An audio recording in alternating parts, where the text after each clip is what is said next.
Brace yourself. Get it passed up anytime now. Collect yourself. Things will never be the same in that sad world.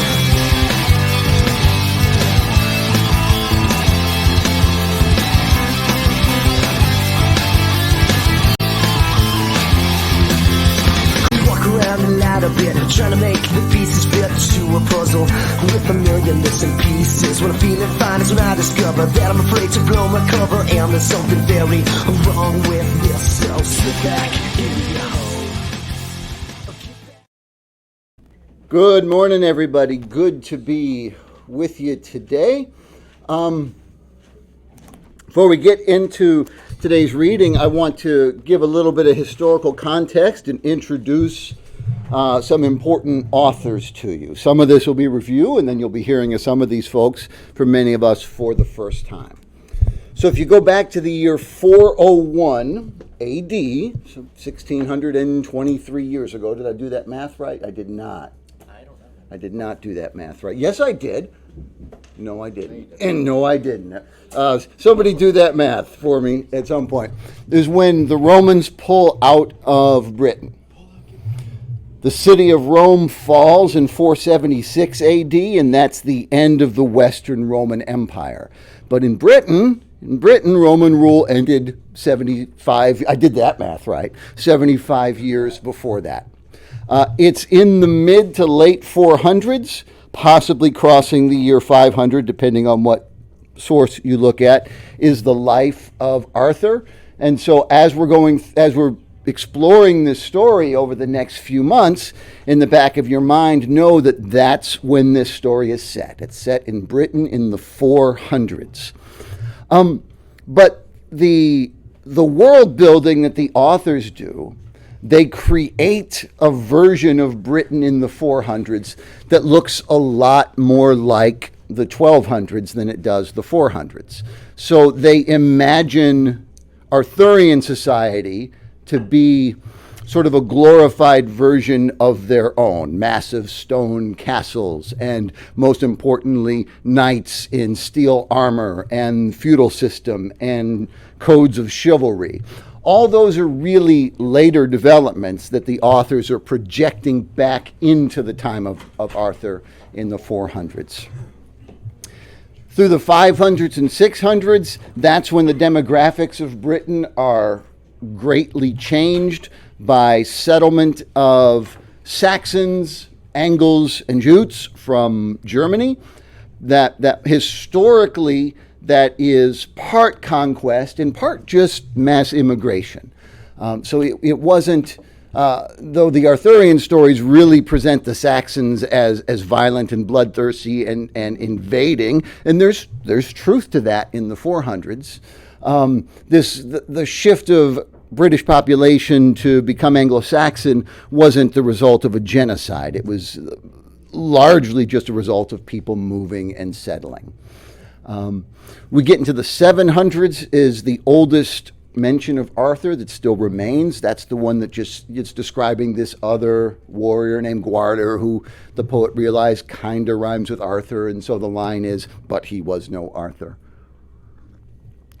Between 871 and 889, by that time, Anglo-Saxon people, these Germanic peoples, are the dominant population of Britain, and their king Alfred the Great unites all of the now British Anglo-Saxon people into a single kingdom. Really, the Kingdom of England dates from this time. But it doesn't last, Anglo-Saxon rule doesn't last but a few generations. In 1066 is when the Normans come up out of France. They are the descendants of Vikings. Norman, think Norse men. They're descendants of Vikings who had settled in France and then conquered and took over England. William the Conqueror, or some of you were upset that I didn't call him William the Bastard, as some in history also know him. And so that begins the Norman domination of England that continues to this day. It's in 1136. We've read from Geoffrey of Monmouth. The first narrative account of Arthur is published in 1136. Between 1161 and 1191, the next super influential Arthurian author who introduces some major elements of the plot is Chrétien de Troyes. We won't read from him till a little bit later, but chronologically in authorship, he's the next big author. In 1191, the same year Chrétien dies, the monks of Glastonbury Abbey in Britain, at least according to their claim, made a remarkable discovery. They said they found an unmarked tomb, and they dig it up, so the story goes, and there in the tomb they find two bodies, a man and a woman. And with the bodies is buried this metal cross, and on the cross is written, here lies Arthur, and here lies Guinevere, who we'll meet, but Guinevere will be the wife of Arthur. And that becomes a major tourist attraction and brings in tons of money to the monks. It's almost certainly, nonsense. But it's less almost certainly nonsense than it sounds like. It sounds like the kind of thing for which there would be no evidence, and it's the kind of thing for which there is bad evidence instead. So it's not absolute nonsense, but you can look into that and make of it what you will. But at any rate, the Arthurian literature exploded from that point. Throughout the 1200s, the biggest contribution to Arthurian literature was not British, but came out of France. And it was produced predominantly by members of a monastic order, a religious order, an order of monks known as the Cistercians. And we call it the Vulgate cycle, and the second part is called the post-Vulgate cycle. This is just one of the volumes, and I believe in this collection there are 11 volumes, right? So this incorporates Monmouth, it incorporates Chrétien de Troyes, and other lesser authors, many of whom we'll also read from, but then greatly expands the legend. We will read some from this, but this goes on, and it's only one of, I think, the 11 volumes that are in the set, and they're crazy expensive, too. Crazy expensive. This becomes the primary source for the most famous Arthurian author of all, the one who's really at the apex of Arthurian literature, Thomas Malory, who in 1485 published this work, Le Morte d'Arthur. He gave it a French title, even though he wrote it in English. He just wanted to sound, fancy. You won't need to pull out the books in class today because I have PDF excerpts, but there will be times where we'll read from the book, and all of you have one in the desk. I made a comment earlier in the semester, and it happened to be on video, so I need to correct it. Yes, once. I'm one comment in my whole life. I made a comment about the school not getting me books. Well, I was wrong. They got me every book I requested. They stocked me up in classical studies. They stocked me up here in world literature. So thank you, thank you, school. I withdraw the objection. Make an assumption. They make an ass like you and me. What's the comment for So, in the reading I had you do on your own, that last reading from Robert de Boron's Merlin, we saw that Merlin cast a spell for Uther Pendragon. What do we think of Uther Pendragon, Miles? He's low-key not that cool. Low-key not that cool. Does anyone think it's not even low-key? What would the opposite be? High-key? High-key, not that cool? High-key, on God, no cap. He's a creepo. He's a creepo.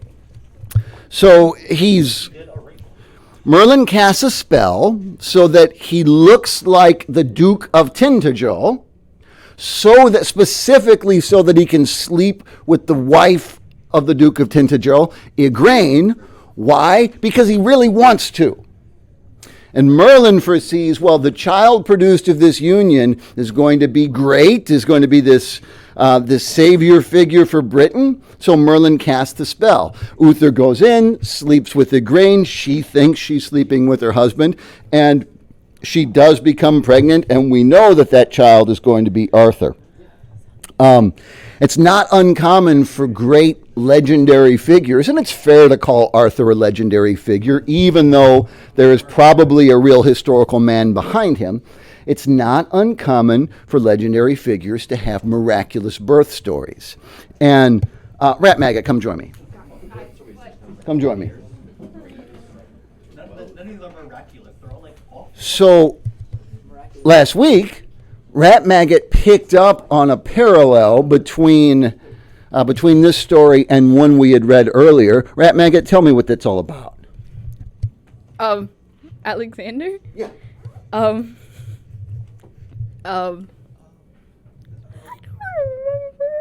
remember. Well, okay, so like the birth of Arthur is kind of similar to how Alexander was birthed, because in both stories, the woman who birthed the child didn't know who she was actually sleeping with.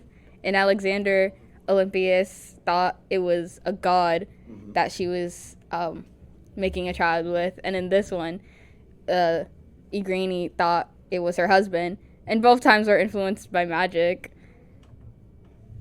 So you remember the Alexander romance.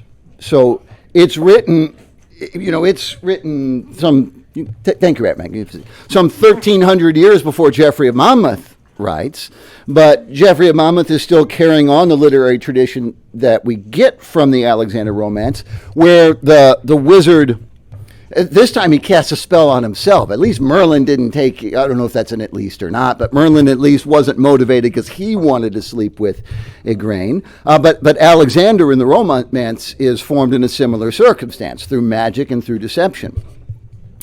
And here's an important contrast, and there are many other figures in world literature that have a miracle birth story like this. I want to highlight one contrast. This year, 2024, in the class, we didn't get a chance. I had hoped to spend a few days, because I'm going to reuse the crap out of these videos. I'm not recording again next year. I had hoped to spend a few days on the Christian Gospels in the New Testament, but I want to highlight a contrast here. So Jesus gets a miracle birth story too. The archangel Gabriel, appears to the young virgin Mary and announces to her what the plan is, that you're going to conceive a child without sexual intercourse, you're going to remain a virgin, and that child will be the Son of God. There's a key difference in that story, because in the gospel story, everything hinges on Mary's consent. The angel is not commanding her to do anything, and he's certainly not tricking her into anything. He's telling her exactly what's being proposed and then leaving it up to her. And then she explicitly gives the consent. She says, "Let it be done unto me according to your word," in which case the miracle birth happens. So there's a strong contrast between Alexander romance and the miracle birth in the gospel, which makes sense because the Alexander romance is pre-Christian. It's surprising to see that the Arthur birth story, which is written for the first time 1,000 years into Christianity, looks more like the old pagan story than it does like the gospel narrative. Okay, anyway, let's continue our story. We are reading from Le Morte d'Arthur by Thomas Malory, Book 1. Empowered by Merlin, Uther Pendragon took the form of the Duke of Tintagel so he could seduce the Duke's wife Igraine. But the Duke of Tintagel espied that the king rode away from the siege of Terrible, and therefore that night the Duke rode out of the castle from a gate in order to attack the king's forces. And so, because of his own actions, the Duke himself was slain even before the king came to the castle of Tintagel. Does that sound fair? So mostly in this course, I'm picking one version of each story rather than showing contrasting versions, but I am showing a little contrasting version here in Mallory versus Monmouth. Mallory is interested in cleaning up the story. But the elements of the story that he's interested in cleaning up are probably different elements than we would be most interested in cleaning up. For Mallory, it's important that the Duke is killed before, even though they don't know it, the Duke is killed before Uther sleeps with Igraine, so that it's technically not adultery. She's technically not cheating on her husband because he's dead and she doesn't actually have a husband anymore. So Mallory wants to clean up the adultery aspect, but it doesn't occur to him to clean up, there's a bigger issue in the story to us, is there not? Rhymes with scrape and grape and mape. I can't eat pancakes anymore. Damn it. Could we please take this seriously? Rape joke. And it came to pass that after the demise of the Duke, King Uther lay with Igraine, more than 3 hours after the Duke's death. See, it's okay, right? And begat Arthur on her that night. Then before daybreak, Merlin came to the king and bade him make himself ready, and so King Uther kissed the lady Igraine and departed in all haste. But when the lady Igraine heard tell of the fate of the Duke, her husband, that he was dead before King Uther came to her, then did she wonder greatly who that man might be who lay with her in the likeness of her lord. And she mourned secretly, but said nothing. So you want an epigram for the lives of almost every woman who's ever lived? It's that. She mourned secretly, but said nothing. Then all the barons, by one assent, beseeched the king for an accord between the lady Igraine and himself. Whereupon the king gave them leave to seek it, for he wished to reach agreement with her. So the king put all his trust in Sir Ulfius to entreat between them. So that's you, Caden, right? He put all his trust in Sir Ulfius to entreat. Well, I know what the words are supposed to be, I just don't see them. King put all his trust in Sir Ulfius to entreat between them, and so by this negotiation, at last the king and she did meet together.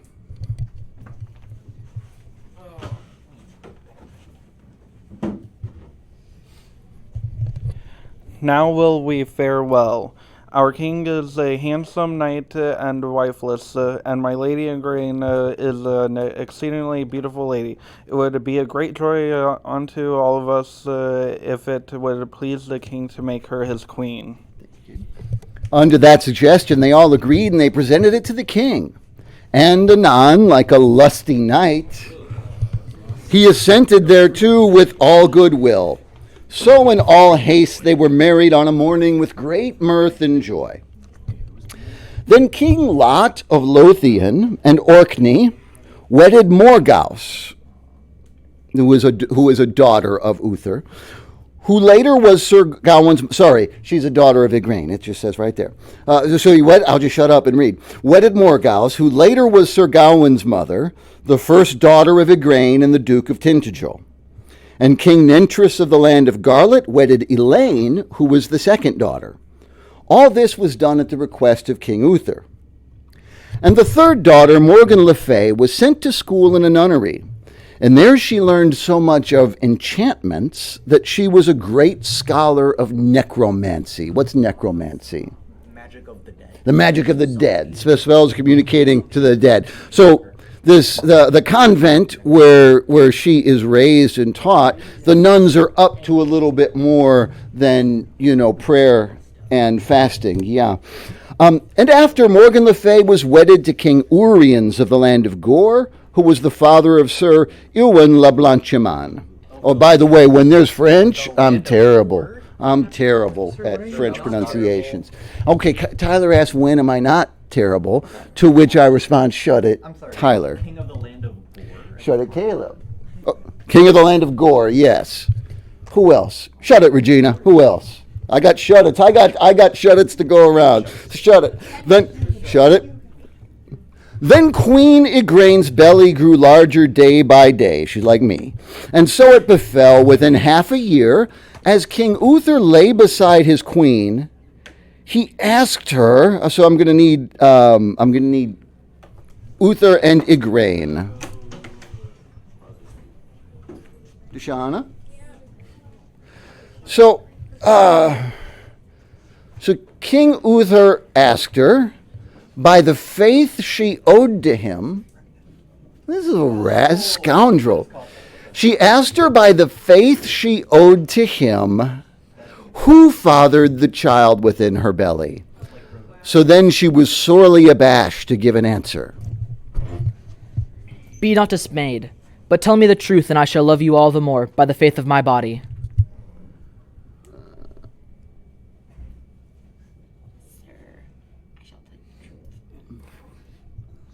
Sir, yeah. Page 2.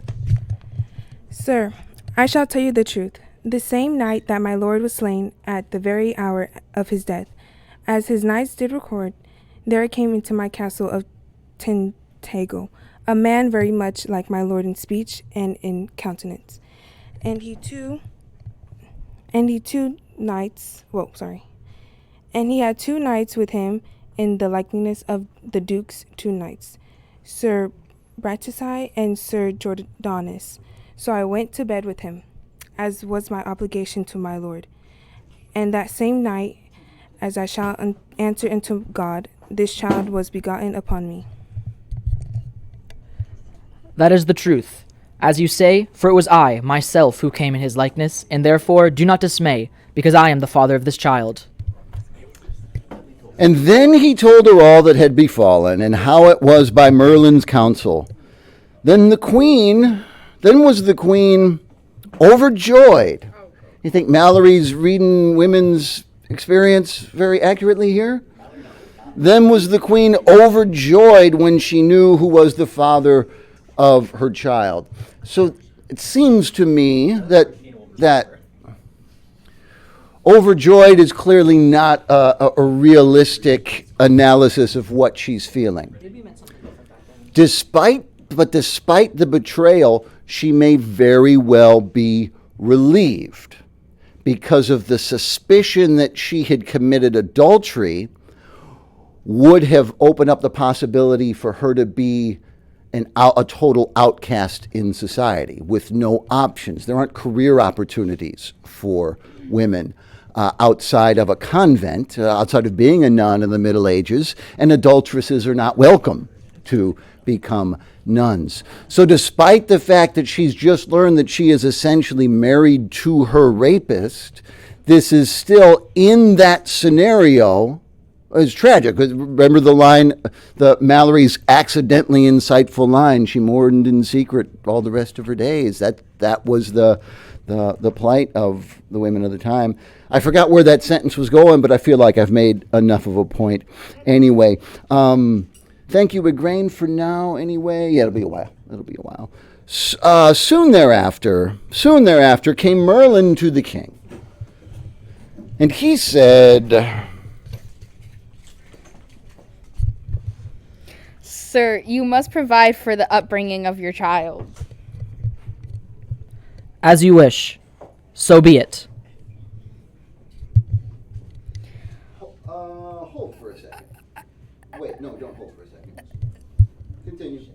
Well, I know a lord of yours in this land who is a surpassingly true and faithful man, and he shall have the responsibility for the rearing of your child. This lord's name is Sir Ector, and he is a lord of substantial livelihood in many parts of England and Wales. And this lord, Sir Ector, let him be sent for, to come and speak with you, and you should ask him, as he loves you, to put his own child in the care of another woman, and that his wife should rear yours.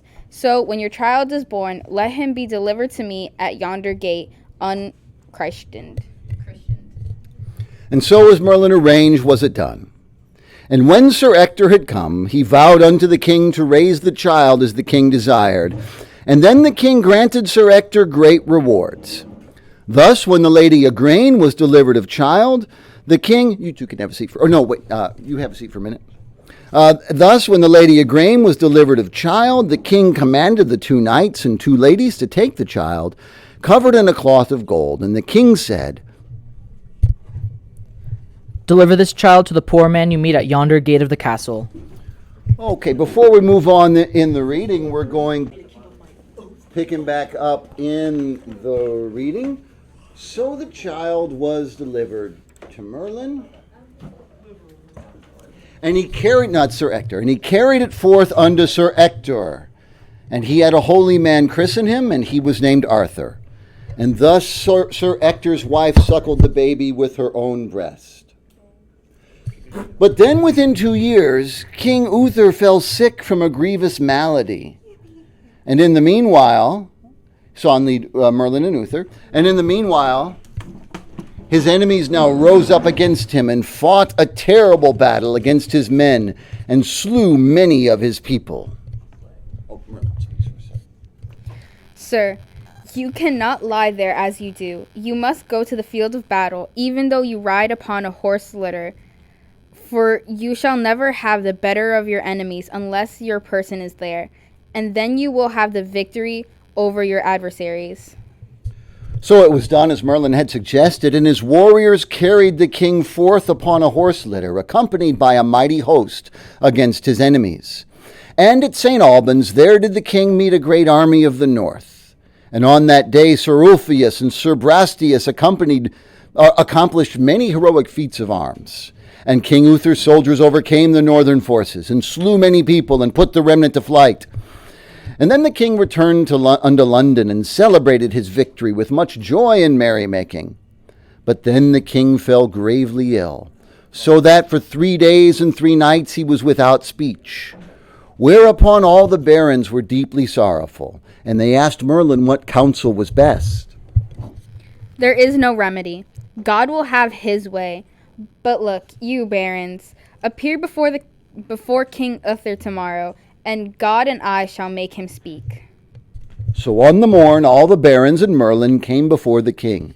And then Merlin said aloud unto King Uther, Sir, after your days are done, shall your son Arthur be king of this realm, with all the rights and privileges appertaining thereto. Whereupon Uther Pendragon turned to Merlin and said within the hearing of them all, To Arthur do I give God's blessing and mine, and bid him pray for my soul, and charge him to righteously and honorably claim the crown upon forfeiture of my blessing. And with this, King Uther yielded up the ghost. That means he died, yes. And then he was interned as befitted a king, whereupon the queen, fair Igraine, had great sorrow, and so did all the barons. Then the realm stood in great jeopardy for a long while, because every lord who was strong in numbers wished to be king. So Merlin went unto the Archbishop of Canterbury, and counselled him to send for all the lords of the realm, and all the gentlemen of arms, saying that they should come to London by Christmas, upon pain of excommunication. And they should come for this reason, that Jesus, who was born on that night of his great mercy, as he was born to be king of all mankind, would reveal some miracle as to who should rightly be king of this realm. So the archbishop, upon the advice of Merlin, sent for all the lords and gentlemen of arms, and told them that they should come to London by Christmas. And many of them confessed their sins and sought absolution, so that their prayers might be the more acceptable unto God. So in the great church of London, whether it was St. Paul's or not, the French book, that would be the Grail cycle, the French, or the Vulgate cycle, we call it, whether it was St. Paul's or not, the French book makes no mention, all the participants spent the long day in the church in order to pray. But then when matins, that's morning prayer, when matins and the first mass was finished, they saw in the churchyard, high against the high altar, a large square marble stone. And in the middle of it there was an anvil of steel, a foot high, and stuck in the anvil was a magnificent naked sword. And letters were, so no sheath, and letters were written in gold around the sword, which is said thus, Whoever pulls this sword out of the stone and anvil is rightfully born king of all England. Sir, that's it. Whosoever. Then did the people marvel greatly, and they did tell it to the archbishop. I don't think I cast the archbishop. I command, said the archbishop, that you remain within the church and continue to pray unto God. Let no man touch the sword till the high mass is all done. So when the masses were ended, all the lords went to behold the sword and the stone. When they read the letters of gold, some attempted to withdraw the sword, those who wished to be king, but none could stir the sword nor move it. He is not here, said the archbishop, the man who shall withdraw the sword. But doubt not that God will make him known.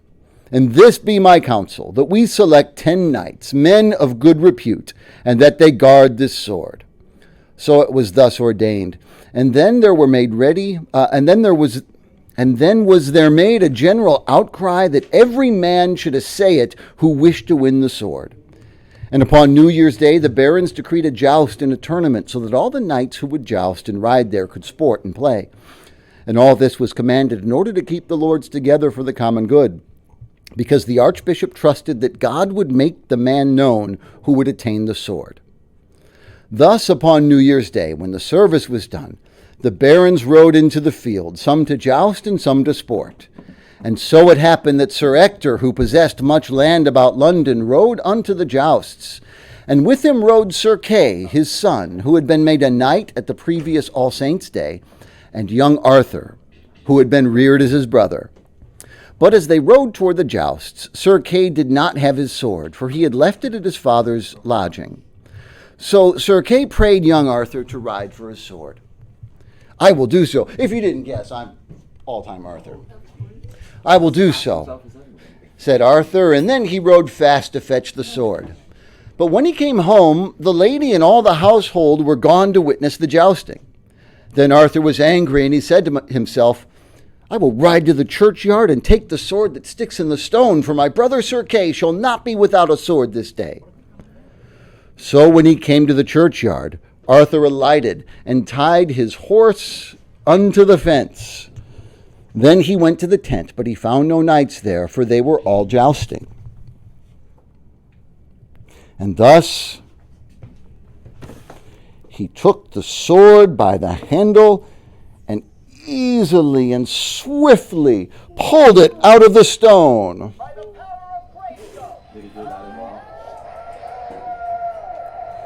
Whereupon he mounted his horse and rode upon his way until he came to his brother, Sir Kay, and delivered the sword to him. Who's Sir Kay?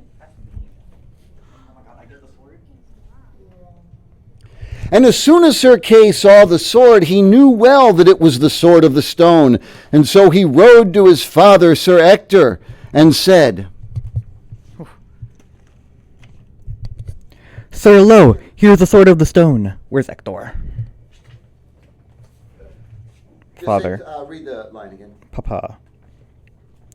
Sir, lo, here's the sword of the stone. Therefore I must be king of this land. And when Sir Ector beheld the sword, he commanded that they return unto the church. And there did the three alight from their mounts and enter therein. And anon he made Sir Kay swear upon a Bible how he came by the sword. Sir, for my brother Arthur, for he brought it to me. Sir, I will tell you, when I came Nope. home... How did you get this? You're not Arthur, dude. Oh, You're sorry. Ector. How did you get this sword? Sir, I will tell you, said Arthur. When I came home for my brother's sword, I found nobody there to give me his sword, and I thought that my brother Sir Kay should not be swordless. So I came here eagerly, and pulled the sword out of the stone without any effort. Did you find any knight around this sword? Nay. No, that's Ector. Oh. Now, I understand that you must be king of this land. Wherefore I? And for what reason? Because God will have it so, for no man can draw his sword out of the stone, save the one who shall rightfully be king of this land. Now let me see whether you can put the sword in the stone as it was and pull it out again. Well, that requires no great skill, said Arthur, and so he Hold this. So he put the sword back into the stone. Thereupon Sir Ector tried to pull out the sword and failed. Do that.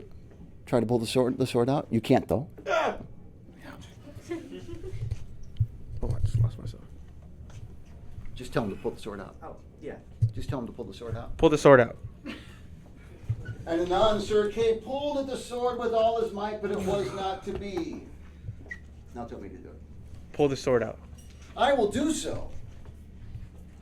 And he pulled it out easily. By the power of Grayskull. And with this, Sir Ector knelt down to the earth, and also so did Sir Kay kneel before my greatness. Alas, said Arthur, my own dear father and brother, why do you kneel before me? I still lost myself.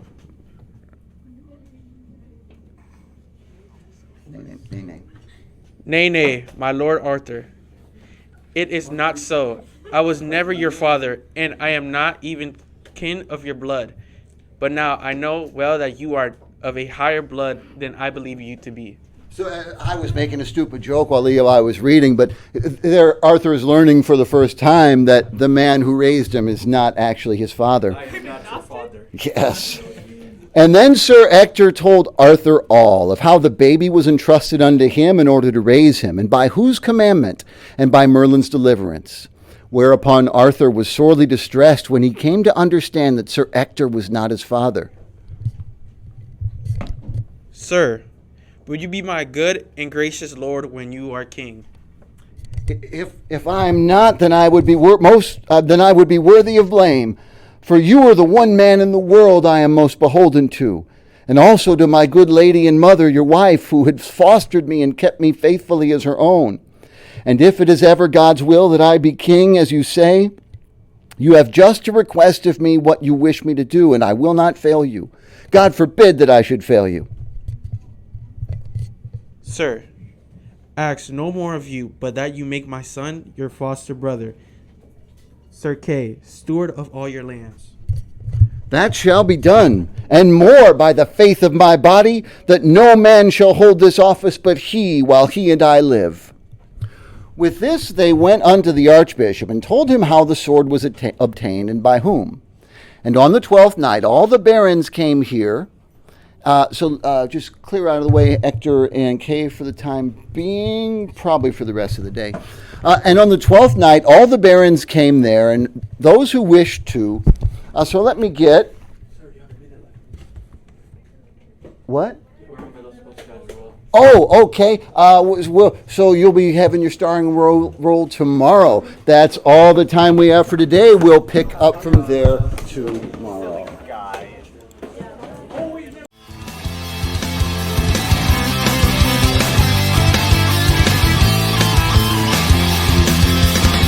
Around the light a bit, trying to make the pieces fit to a puzzle with a million missing pieces. When I'm feeling fine is when I discover that I'm afraid to blow my cover, and there's something very wrong with this. So slip back in your hole, or get back in your cave.